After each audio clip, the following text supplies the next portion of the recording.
नमस्कार दोस्तों, ओम नमः शिवाय। आज हम आपके लिए श्रावण मास महात्म्य 20वां अध्याय लेकर आए हैं। अध्याय सुनने के बाद आप हमारे चैनल को सब्सक्राइब करें, बेल आइकन को प्रेस करें ताकि हमारी वीडियो की नोटिफिकेशन सबसे पहले आप तक पहुंचे। वीडियो को लाइक और शेयर जरूर करें। श्रावण मास में त्रयोदशी और चतुर्दशी को किए जाने वाले कृत्यों का वर्णन। ईश्वर बोले, हे संत कुमार, अब मैं आपके समक्ष त्रयोदशी तिथि का कृत्य कहता हूँ। इस दिन 16 उपचारों से कामदेव का पूजन करना चाहिए। अशोक, मालती पुष्प देवताओं को प्रिय, कमल, कोसुम्ब तथा बकुल पुष्पों और अन्य प्रकार के भी सुगंधित पुष्पों, रक्त अक्षत, पीले चंदन, शुभ सुगंधित द्रव्यों तथा पुष्टि प्रदान करने वाले तथा तेज की वृद्धि करने वाले अन्य पदार्थों से पूजन करना चाहिए। नैवेद्य और मुख के लिए रोचक तांबुल अर्पित करना चाहिए। तांबुल पान में चिकनी उत्तम सुपारी, खैर, चूना, जावित्री, जायफल, लवंग, इलायची, नारिकेल बीज के छोटे टुकड़े, सोने तथा चांदी के पात्र, कपूर के इन पदार्थों को मिलाना चाहिए। मगध देश में उत्पन्न होने वाले श्वेत वर्ण पके हुए पुराने दृढ़ तथा रसमय तांबुल साम्रासुर के शत्रु कामदेव की प्रसन्नता के लिए अर्पित करना चाहिए। उसके बाद मोम से बनाई गई बत्तियों से कामदेव का निराजन करें और पुनः पुष्पांजलि प्रदान करें।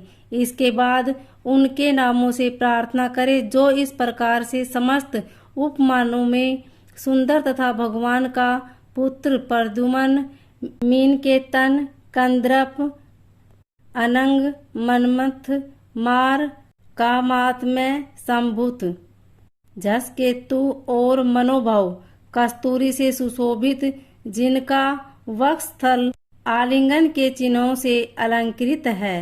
हे पुष्प धनवन, हे साम्रासुर के शत्रु, हे कुसुमेश, हे रीतिपति, हे मकरध्वज, हे पंचेश, हे मदन, हे समर, हे सुंदर, देवताओं की सिद्धि के लिए आप शिव के द्वारा मग्ध हो गए हैं।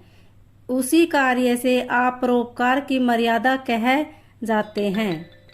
आपके दिग्विजय करने में वसंत की सहायता निमित्त मात्र है। इंद्र दिन रात आपका मनोरंजन करने में लगे रहते हैं, क्योंकि अपने पद से च्युत होने की शंका में वे तपस्वियों से भयभीत रहते हैं। आपके अतिरिक्त दृढ़ मन वाला कौन है जो शिवजी से विरोध कर सकता है? पर ब्रह्मानंद के समान आनंद देने वाला आपके अतिरिक्त दूसरा कौन है? तथा महामोह की सेनाओं में आपके समान तेजस्वी कौन है?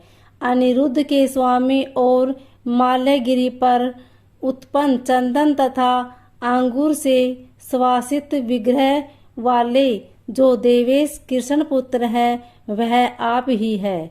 हे शरतकालीन चंद्रमा के उत्तम मित्र, हे जगत की सृष्टि के कारण, जगत पर विजय के समय दक्षिण दिशा तथा पवन देव आपके सहायक थे।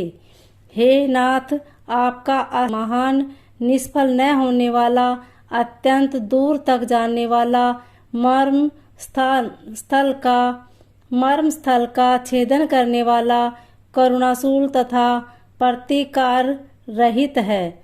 सुना गया है कि वह अत्यंत कोमल होते हुए भी महान क्षोभ करने वाला और अपने तुल्य पदार्थ को भी दर्शन मात्र से ही शुभित करने वाला है।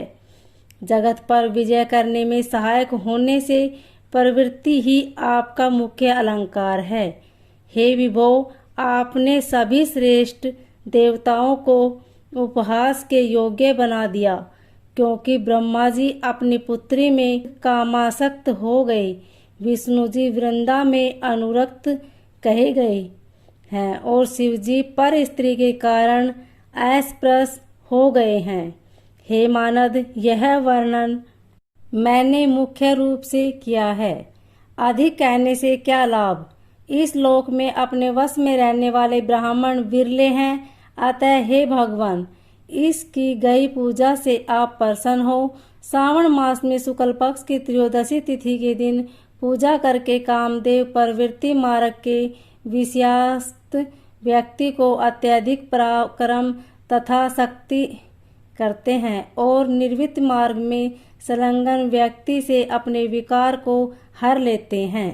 श्रावण मास में शुक्ल पक्ष की त्रयोदशी तिथि में अपनी पूजा के द्वारा संतुष्ट होकर ये कामदेव काम पुरुष को अनेक प्रकार के अलंकारों से विभूषित मनोरम स्त्रियां प्रदान करते हैं और दीर्घजीवी गुणों से संपन्न सुख देने वाले तथा श्रेष्ठ वंश परंपरा वाले अनेक पुत्र देते हैं। हे मानद, त्रयोदशी तिथि का जो शुभ कृत्य है उसे मैंने कह दिया। अब चतुर्दशी तिथि में जो करना चाहिए उसे सुनिए।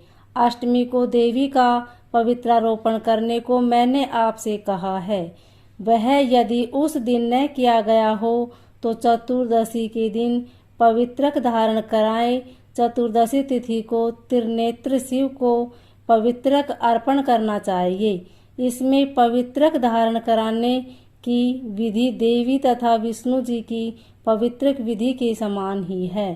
केवल प्रार्थना तथा नाम आदि में अंतर कर लेना चाहिए। शैव आगम तथा जाबाल आदि ग्रंथों में इसकी जो विधि है उसी को मैंने कहा है। विकल्प से इसमें जो कुछ विशेष है उसे मैं आपको बताता हूँ। 11 अथवा 48 अथवा 50 तारों का समान ग्रंथि तथा समान अंतराल वाला पवित्रक बनाना चाहिए। पवित्रक 12 अंगुल प्रमाण के, 8 अंगुल प्रमाण के, 4 अंगुल प्रमाण के अथवा पूजित शिवलिंग के विस्तार के प्रभाव वाले बनाकर शिवजी की प्रसन्नता के लिए अर्पण कर देना चाहिए। विधि पहले बताई गई है, फल आदि पहले कहे जा चुके हैं। जो इस व्रत को करता है वह कैलाश लोक प्राप्त करता है। हे वत्स, मैंने यह सब आपसे कह दिया, अब आप और क्या सुनना चाहते हैं। इस प्रकार श्री स्कंद पुराण के अंतर्गत ईश्वर संत कुमार संवाद में श्रावण मास महात्म्य में त्रयोदशी चतुर्दशी कर्तव्य कथन नामक 20वां अध्याय पूर्ण हुआ। ओम नमः शिवाय।